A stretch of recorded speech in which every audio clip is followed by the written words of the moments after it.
Well, good morning, everybody.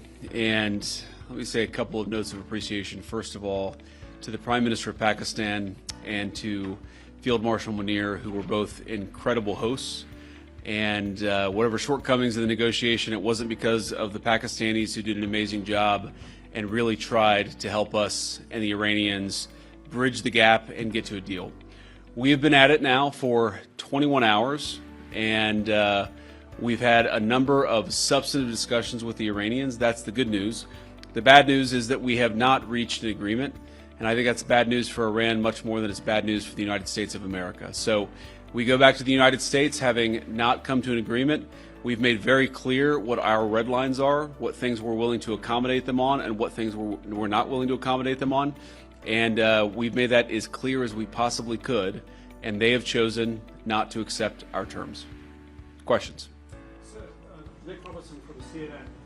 Precisely what have they rejected here? Can you help us understand it a little bit? Well, I won't go into all the details because I don't want to negotiate in public after we've negotiated for 21 hours in private. But the simple fact is that we need to see an affirmative commitment that they will not seek a nuclear weapon, and they will not seek the tools that would enable them to quickly achieve a nuclear weapon. That is the core goal of the President of the United States, and that's what we've tried to achieve through these negotiations. Again, their nuclear program, such as it is, the enrichment facilities that they had before, they've been destroyed.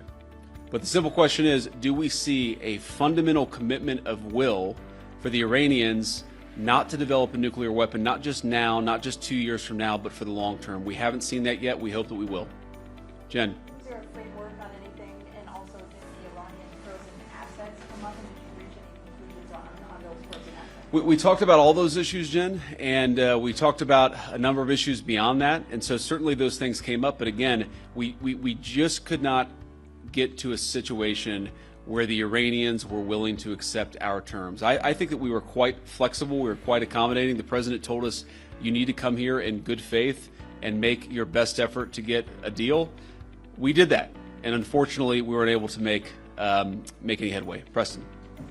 Mr. Vice President, how often did you communicate with President Trump throughout the negotiations? There were reports that there were multiple rounds where there were breaks in between negotiations. How often did you communicate with the President throughout those rounds, and what was he saying as you were going through these negotiations that you said fell short? Yeah, obviously we were talking to the President consistently. I don't know how many times we talked to him, a half dozen times, a dozen times over the past 21 hours. We obviously also talked to Admiral Cooper, to Pete, to Marco, to the entire national security team. We talked to Scott Bessent a number of times. So look, we were constantly in communication with the team because we were negotiating in good faith.